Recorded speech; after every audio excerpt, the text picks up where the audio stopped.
Hello, I'm Father Fessio. This is Mark Brumley from Ignatius Press. It's Tuesday, April the 30th, the feast of St. Pius V. And Mark and I want to make a brief comment on a document which we saw is released this morning called Open Letter to the Bishops of the Catholic Church, which was released on LifeSite News in several languages. It's an important document. I think something needs to be said about it. There'll be time for more reflection later, but Mark, what's your first reaction? Well, my first reaction is that this is something that someone of some significance in the Holy See should address, because I think as I read through it, I wasn't quite persuaded that we had formal heresy, or even that the statements that were cited from the Holy Father were materially heretical, that they couldn't be reconciled. Excuse me, that's one thing I should have said. Yeah. The very first thing, what does this document do? It says, we accuse Pope Francis of the canonical delict of heresy. Right, so that's basically, they're accusing Pope Francis of heresy. Right. So that's what the document is doing. Right. Now, But because of the arguments in the document and the persons making the argument, okay, I think this is something that should be taken seriously. So that means that someone in high level of leadership in the church should address these questions and say, well, yes, the Pope Francis said this, but maybe it should be understood in this way or that way. There should be some explanation. It shouldn't just be left to people to wonder. well, this is exactly my first reaction, Mark. The question was, should this be ignored? Obviously, any person in high authority, a public figure, is going to have people criticize on, sometimes they're crank, sometimes they're wacko, sometimes they shouldn't be just given the stage at all. So my first question was, well, wait a minute, should this document be ignored? Why would it be ignored? Number one, if the authors are clearly beyond the range of ordinary human discourse, Right. civil discourse, they shouldn't be listened to. But as a matter of fact, these authors, some of them anyway, are quite reputable. And even if they were perhaps extremists, even extremists can sometimes make good points. And so the second question is, well, what about the document itself?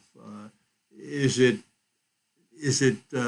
outrageous? Is it outlandish? Is it well balanced? Is it substantive?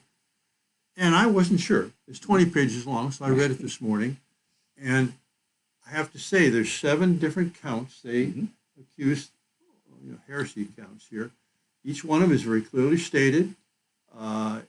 Each one of them is backed up by previous church teaching, either councils or popes.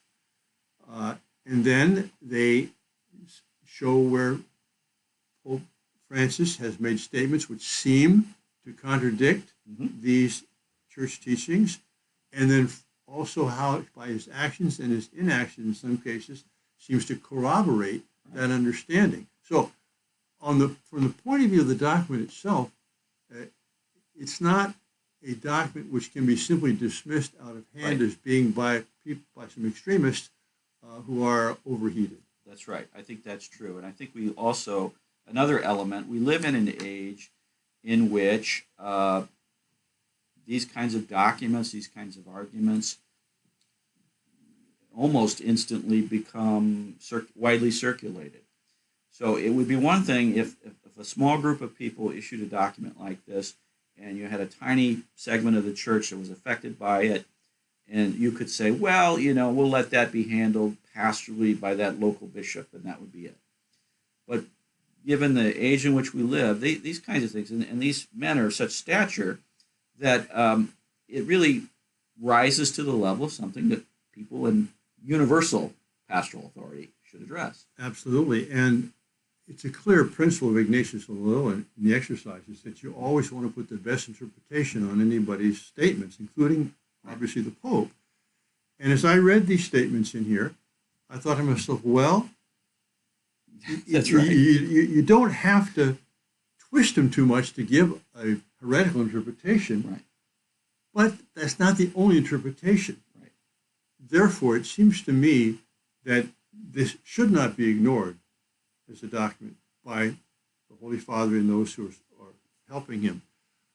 What should be done is that the serious accusations that are made should be looked at and responded to, and show how the the Pope's statements can be interpreted and should be interpreted in consistent, meaning with the Church's teaching and the doctrine of the faith. Right, and I agree with that 100%. And my concern is that there'll be an attitude, and we've sometimes seen this in Rome, where Francis's critics are so extreme that there's nothing we can say or do that's going to persuade them. And I'm going to say there are people that are like that, of course. Don't want to deny that, but there are plenty of other people who, goodwill, who certainly don't want to believe that the Pope is a heretic of any sort, who want to, as you say, they want to see and understand his comments to be consistent with the teaching of the Church. And so I think those people would welcome clarification. They would say this would be very helpful to us, and it would be very helpful to many people who aren't following the nuances of these things theologically. Just the average person that picks up the newspaper is going to see, well, there are a group of prominent theologians that declared the Pope a heretic. And there'll be other people who will be dismissive of very legitimate questions and say, well, this is just another group of arch conservatives who, nothing that the Pope could say or do would ever satisfy them. No, that's not true. So I think this is one of those situations where we really do need to see some kind of response. There have been others in recent years, and this is one of them. Right, but I think this is another element which exists now. It's clearly not insubstantial. It's clearly not merely extremist carping or ranting. It's a statement carefully worded and carefully thought through.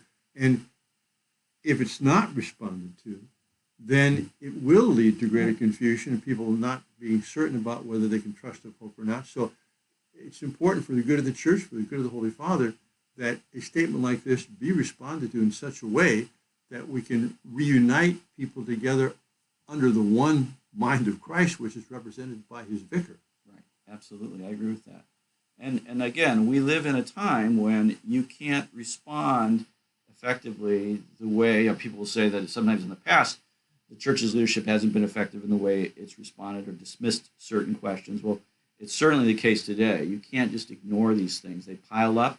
They create a narrative. They reinforce bad attitudes in people, and even people who have goodwill begin to say, well, there must be something to this. Why doesn't the Holy See speak out? So that's what I'm worried about. So let's see what happens. We'll follow this in the days to come. Mary, Mother of the Church, pray for us. St. Pius V, pray for us.